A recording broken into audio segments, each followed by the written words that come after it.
Welcome to Creation Watch, my beauties and bees. And tonight we have another fun episode for you. We are going to be visiting the Vatican, which we haven't been to in a while.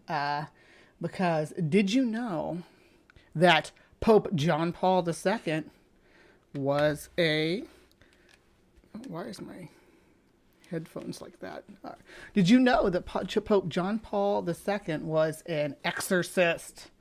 Apparently, this is some unknown truth about our former papal leadership. Let's dive in. This isn't the full 21 minutes. This part of it's only up to 11 minutes. So, but we're still going to have plenty to look over.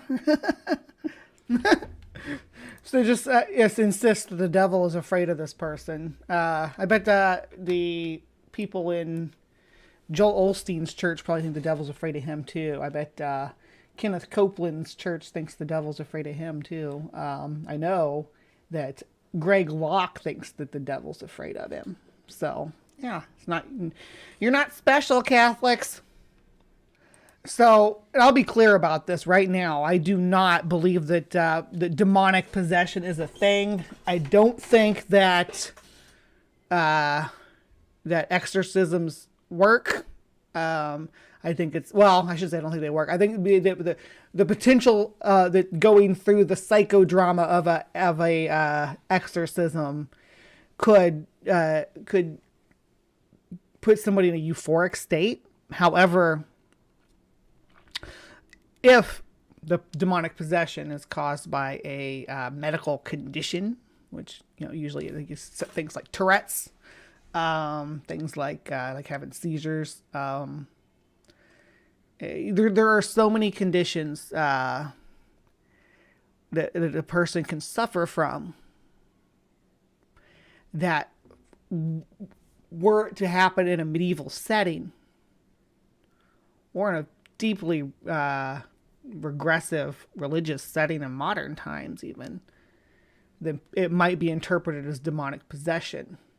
These people, and I hate to put them all under one blanket, but there's a huge pushback against the medical fields of psychology by the religious community. They would rather believe that there are demons in every corner of the world causing what we interpret is as mental illness. Yeah, well, go back to the beginning. I'm Pope terrible John Paul about that II anymore. Personally performed 3 exorcisms during his reign.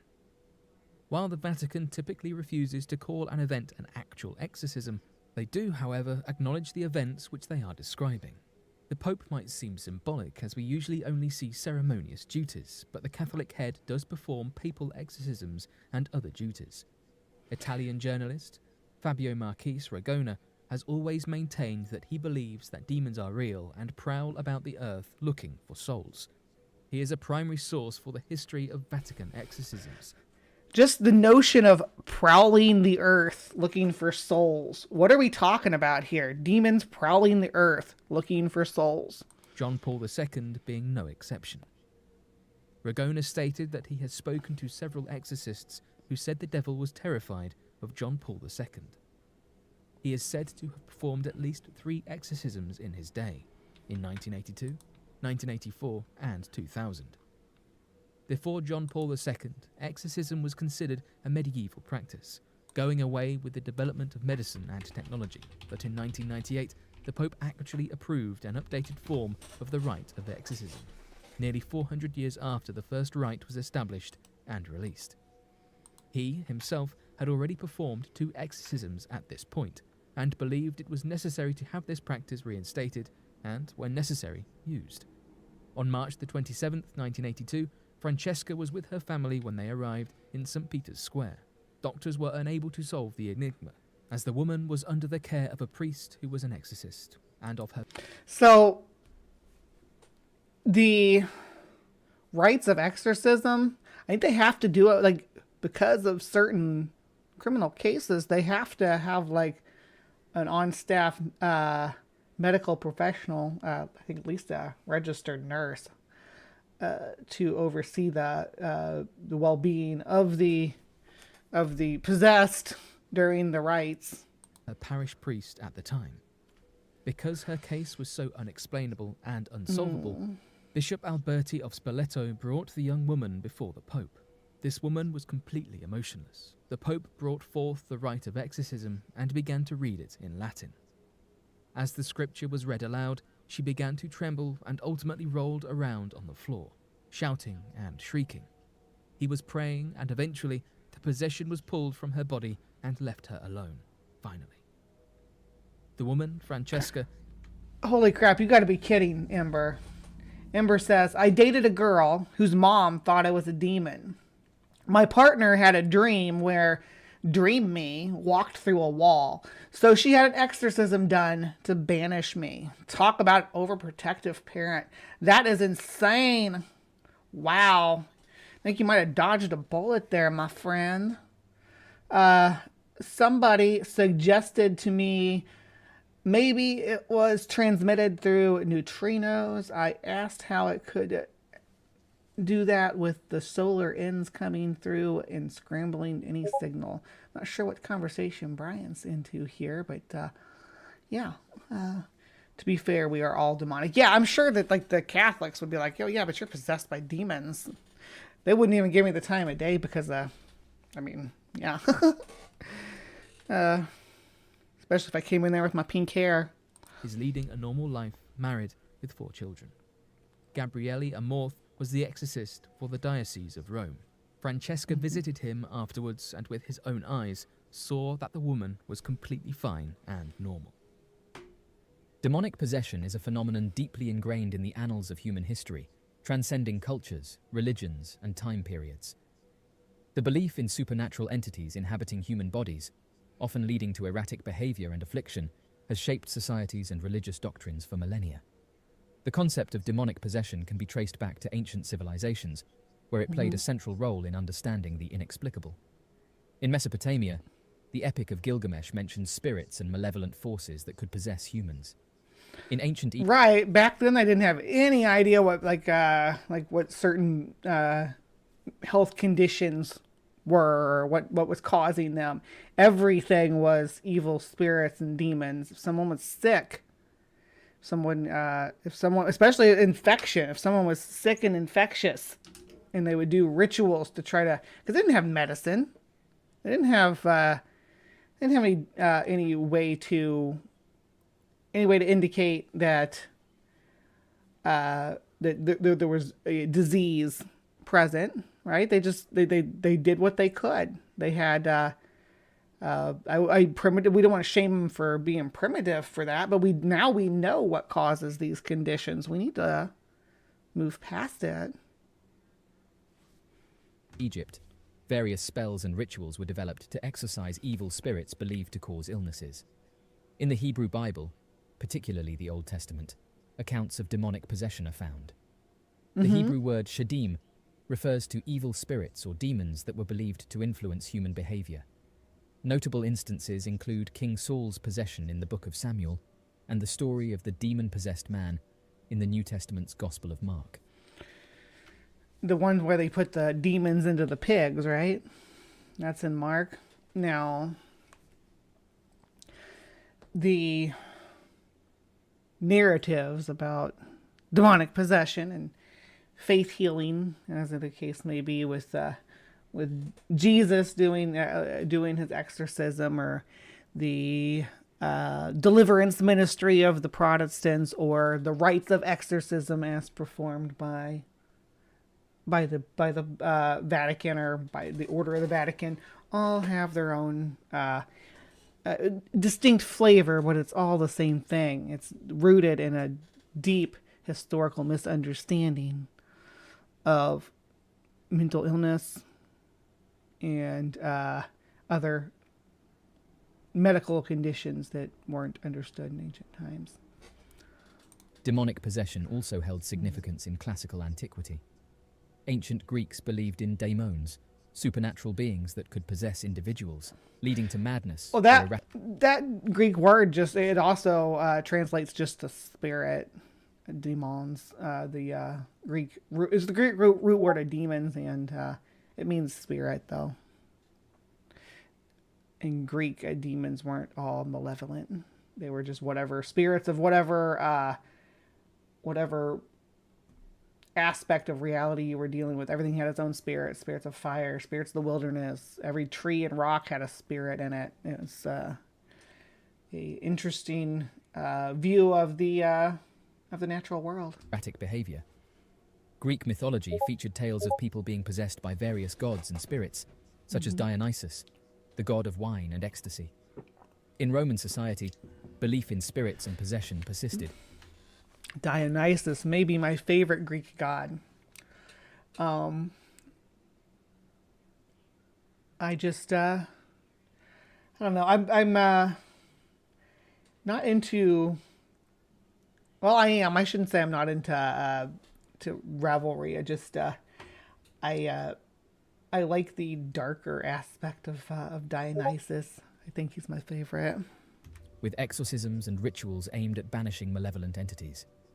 The Roman historian Livy documented instances of demonic possession in his works, emphasizing the role of supernatural forces in human affairs. Demonic possession took on a new... Ooh, we have an ex-Catholic in the side chat too, by the way. Hello, my beautiful bunny. As an ex-Catholic, this is all familiar. However, every time I hear things about demonic possession, I still find it weird. Yeah, and you're in Europe, right? I know a lot of European countries are moving towards a more secular foundation, but I know that there's some that are still, much like the U.S., stuck in a tug of war between progressing from superstitious religious society to modern evidence-based and pragmatic society. New dimension with the rise of Christianity in the medieval period. The church played a pivotal role in shaping beliefs about possession, with the emergence of exorcism as a formalized ritual. The Gospels' accounts of Jesus' exorcisms contributed to the church's recognition of the phenomenon. The infamous Salem witch... Yeah, but we're going to get Salem witch trials in just a second, get until we can talk about Cotton Mathers. But when it comes to the scripture, though, are there any exorcisms that are performed by anybody but Christ himself? Which it would be, in Christian theology, would be God, or the essence of God in human form, was the one who was able to do this. There's no indication that this was an ability that was present in just the average Joe on the street by using the Bible or whatever, the Vatican, whatever the rites. Where do the rites of exorcism stored? They're not in the Bible. They're extra biblical, but anyway, let's move on. Trials in the late 17th century are a dark chapter in the history of demonic possession. In Puritan America, fear of witches and possession led to the persecution and execution of numerous individuals accused of being possessed or practicing witchcraft. Yes, or being werewolves. That's that too. Ghosts are just echoes in the brain. I love that, Brian Stevens. Put that on a coffee mug. Either way, full of shit. And I was like, if ghosts are real, why does nobody see ghosts that aren't already familiar with, except in fiction? Right? People, like we talked about in the previous segment on Cryptic Corner, we talked about thought forms and manifestations of, it was the episode about the Hat Man. So that should be released somewhere adjacent to this video. But we talked about the way that our brains are conditioned to associate certain phenomena when we're in a hypnopompic state with unknown entities, whether that's the Hat Man, ghost, hags, demons. During the Renaissance and Enlightenment periods, there was a shift towards more rational and scientific explanations for behaviors previously attributed to demonic possession. The emergence of psychology and the understanding of illnesses marked a turning point in how society viewed cases of possession. Boom, and that's where it should end. Prominent figures like Sigmund Freud and Carl Jung began to interpret alleged possession as manifestations of psychological disorders, often influenced by suppressed traumas or personal conflicts. Indeed. Let's see, Ember says, in the name of Christ, only works if 1, the demon is real, 2, Jesus is real, and 3, the demon decides to play along for some reason. Especially when delivering, or Stephanie Helms says, especially when delivered in the character of Marvin, the paranoid android. Victoria has a response to Ember. I mean, how do we even know the demons speak English? They don't. They speak Latin, right? Do the demons speak Latin? Because at least the Catholic demons do. Or they understand Latin. Cristo. You say Cristo, and they're like, ah! Brain the size of a planet. Demons speak Latin. Yeah, Sumami, maybe Aramaic. That's possible too. I imagine in Mexico they speak a lot of Latin though, or Spanish. Yeah, I tried to learn Latin. I gave up around the 3rd demon I summoned. Rank. I always figured demons speak whatever language the critter they're possessing does. Well, that's one. So one of the things that they always say, "Oh, this is evidence that this is that this was genuine," is that they say that the person will speak in a language that they didn't know, whether it's Latin or Aramaic or whatever ancient Hittite language or something like that, and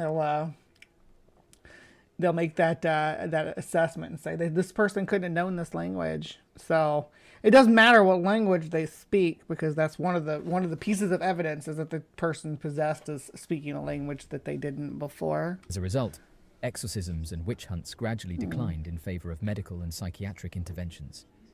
In contemporary times, the belief in demonic possession persists in certain religious and cultural contexts. While skepticism about possession as a supernatural phenomenon prevails in secular societies, it remains a potent force in many religious communities. The Roman Catholic Church, for example, continues to perform exorcisms under specific circumstances. Cultural expressions of demonic possession have also... Yeah, but they have gotten themselves into legal trouble, right? That's why they had to incorporate a whole lot of regulations and put things in place to make sure they had actual medical professionals assisting with their rite of exorcism. Also evolved. Horror films, literature, and popular culture often draw on the concept of possession to terrify and captivate audiences. Pazuzu speaks Akkadian. That's I would probably maybe what language did they speak? It's a Semitic language in Acadia, right? So it would be close to Aramaic, probably. A group of approximately 250 clergymen hailing from 50 different nations has gathered in the Eternal City of Rome. Their purpose? To deepen their understanding of the intricate and often mysterious phenomenon of demonic possession. This exceptional congregation of priests has come together to engage in an enlightening exploration. That looks like some AI. One that encompasses not only theoretical knowledge, because look how many knees she has. I think that's an AI generated image. AI is so weird. Let's see. I learned Latin a long time ago, forgot most of it. I guess it just didn't have enough interest in summoning demons. Brian Stevens, it's never too late to learn to summon demons. Demons called pre-Latin the happy time. I bet they were living it up before we learned the magic words to make them go away. At least Arabic only has 3 cases. 5 is just too much. I imagine there's probably Arabic possessions too. I bet there's demons that speak Arabic. And we got NJ out here speaking actual Latin. Goodness gracious. I want to summon demons, says Back. Well, we're going to figure out. This is actually more about banishing them. All you got to do to summon demons is play with a Ouija board. but also first-hand experiences shared by their fellow brethren. Exorcism continues to be a topic of considerable controversy, primarily fueled by its portrayal in popular culture and horror movies. However, it is important to acknowledge that alongside this media representation, there have also been instances where the practice of exorcism has been associated with cases of misuse. The week-long educational program organized by the Vatican, known as the Exorcism and the Prayer of Liberation, is widely recognized as the sole international series of lectures dedicated to this particular subject matter. Commencing... Ooh, I wish we could get our hands on that. Wouldn't you like to see that curriculum? I want to know what they're up to. Its inaugural session in the year 2005, this program has witnessed a remarkable increase in participant numbers, with the attendance of priests more than doubling since its inception. Catholic priests from various countries have recently shared with the media that there has been a noticeable rise in individuals coming forward and recounting experiences that they believe to be indicative of being possessed by demonic entities. In a significant pronouncement made last year, Pope Francis emphasized the importance... We're talking about Jinn in the side chat. I do need to do an episode on Jinn sometimes. An episode of CrypticCorner maybe on Jinn. Ouija is for ghosties. You need a demon board for infernal spirits. Well, so it depends on who you ask. Ouija boards can be not connect to real ghosts at all, but only demons. Only demons come through a Ouija board. I've heard that a lot from evangelicals. You can't actually speak to the dead. You can only speak to demons. So, it depends on who you ask. Of addressing the genuine spiritual disturbances that some parishioners may face. According to reports, the number of individuals seeking exorcisms in Italy reaches an astonishing 500,000 annually. This phenomenon is not... Hot damn, 500,000 people demonically possessed seeking exorcisms in Italy? Is that real? Is that legit? I don't know. That sounds inflated. 500,000... trying to find a source for it. People in Italy need exorcisms.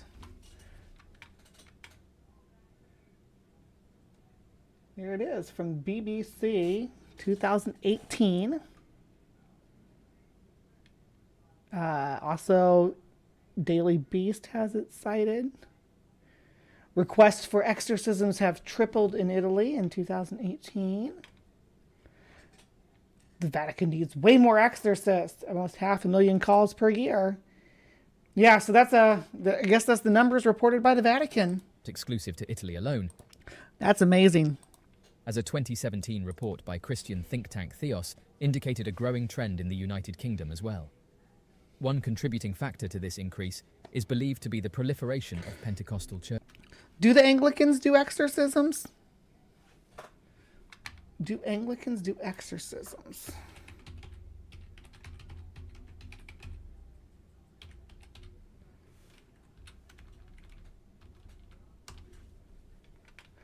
Church of England. According to the representatives, most cases brought before it have conventional explanations, and actual exorcisms are quite rare. Anglican priests may not perform an exorcism without permission from a diocesan bishop. So Anglicans do have rites of exorcism. Interesting. In response to the increasing demand, several dioceses have taken the initiative to create their own educational programs. This trend can be observed in regions such as Sicily in Italy and the bustling city of Chicago in Oh my gosh, a Luigi board. Talk to the Department of Koopas. Well, you could make it themed like the Luigi's Mansion. That kind of fits the theme there, because Luigi's Mansion, you'd have boos. You wouldn't have Koopas, though.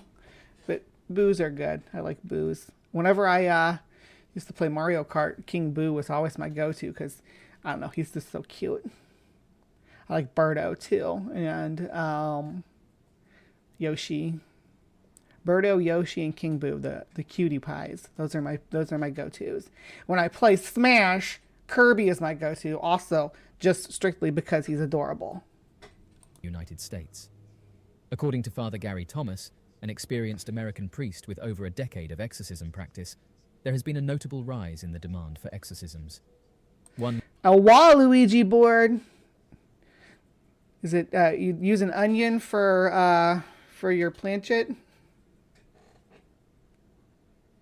A contributing factor to this phenomenon, he suggests, is the growing reliance on social sciences in our society, resulting in fewer churches training priests as exorcists. This decline in exorcism... Toad and Toadette are both cute. All the little toad people are cute. I'm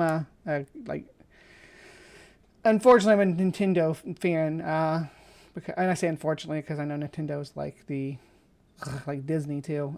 But what are you gonna do? I'm fans of the art, fans of the game design and the characters and the lore, just like I am with Marvel or the Cthulhu mythos. Even though Lovecraft is awful as a person, it's just the way the cookie crumbles. But I do love me some Super Mario Brothers. Training within the Christian Church has subsequently led to an increase in superstitious beliefs and practices. Hey, Steph, leave those newts alone. As society increasingly leans towards a more scientific and secular approach, the traditional role of exorcists has diminished. According to Italian priest Benigno Palea, who shared his insights with Vatican News, the increasing popularity of practices like tarot card readings and sorcery has sparked a resurgence in the need for exorcisms. In the realm of exorcisms, it is important to note that only a small fraction of cases truly necessitate a significant exorcism procedure. In the year 1999, the Catholic Church embarked on a significant endeavour to revise and update the regulations governing exorcism, marking the first comprehensive revision since the year 1614. In the process of dealing with a possessed individual, the priest will employ a sequence of deliverance prayers to alleviate the presence of evil. According to information provided by Catholic... Deliverance prayers, and that's not exclusive to... this isn't exclusive to the Vatican. You have ministries, Protestant, Baptist, evangelical ministries, all that are doing what they call deliverance ministry these days. It's kind of taken hold with some pretty big churches. I know Greg Locke's tent services or whatever do deliverance ministry. That Copeland, Kenneth Copeland at their church does deliverance ministry. I saw somebody mention Bob Larson. His ministry does deliverance almost exclusively. Officials, during a possession ritual, it is customary for the priest to wear a specific attire consisting of an intricately embroidered white tunic known as a surplice, accompanied by a stole in the colour purple. In order to ensure the effectiveness of the ritual, the individual believed to be possessed is often physically restrained. Furthermore, the utilization of holy water is considered an essential element in this process. In a comprehensive and in-depth manner, the priest invokes the intercession of saints. Is it set within the Cthulhu mythos, though, Ember? Ember's suggesting some alternatives to Lovecraft. If you like Cthulhu but not Lovecraft, you might enjoy Peter Klein's books. Start with 14. It gets spooky pretty quick. I'm interested. I love the whole mythos. I don't like... There's a branch of the Cthulhu mythos. I can't remember who, the derelict maybe, that turned it all good versus evil and all this. I didn't like that. I like my cosmic horror ambiguous and indifferent. I don't like them to care about us at all. It's senseless to have them be good and evil and toiling in the fates of man when they're supposed to be above all that.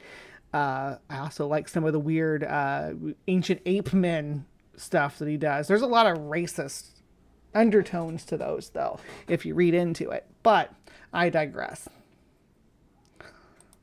Engages in prayer and shares selected passages from the Bible that depict Jesus' powerful acts of exorcism. Ooh, hold on. Brian Stevens giving some YouTube tips here. I just want to read off. For those who don't know, YouTube has geographic region searches that are denoted by secondary search keys and can limit your results. To bypass, either put in the region key or get a VPN that allows customizing the basal search to go around. And Ember says, adjacent kind. The premise is the characters discover the horrors beyond reality that inspired Lovecraft. Cool.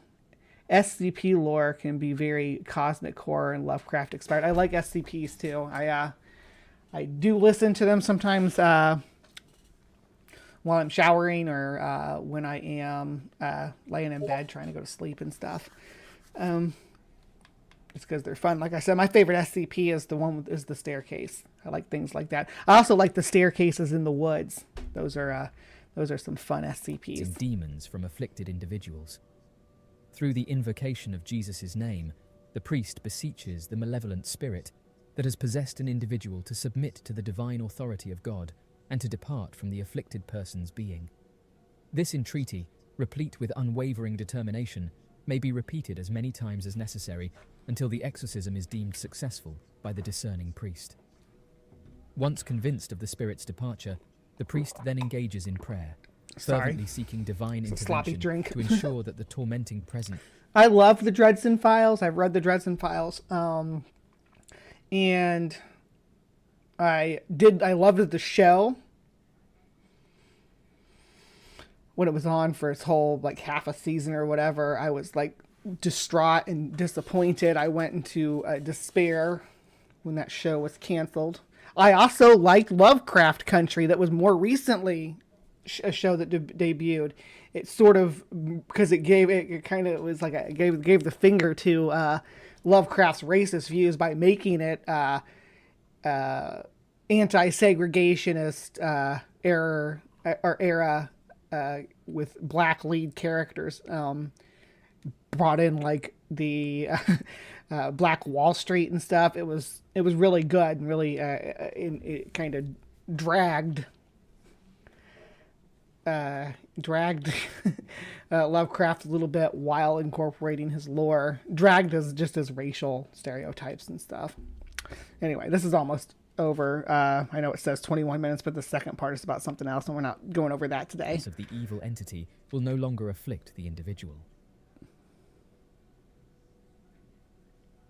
Christianity has been... All right, that's it. That's going to be it. This next part's about a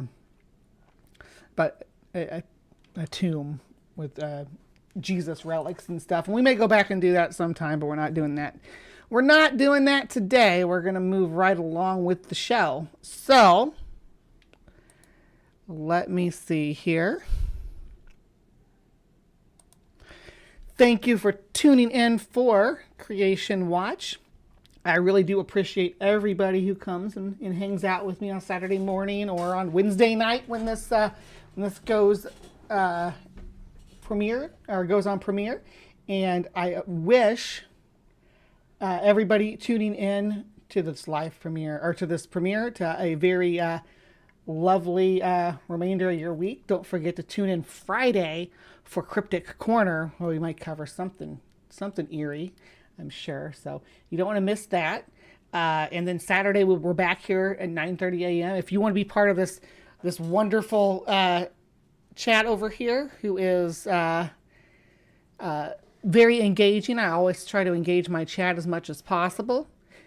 Please pop in and join us. That's Central Standard Time, by the way, so you have to convert that to your personal time zone. But we would love to have you here, whether you're critical, whether you believe in this stuff, you believe in demonic possession, and you want to put your 2 cents in. Yeah, come on into the side chat. We welcome everybody, believers and skeptics and everything in between. So please remember to be kind, take care, and we will see you next time. Satanism. To most, it conjures images of medieval black masses or sinister deeds done for the devil.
must expose all the evil being done in the name of Satan.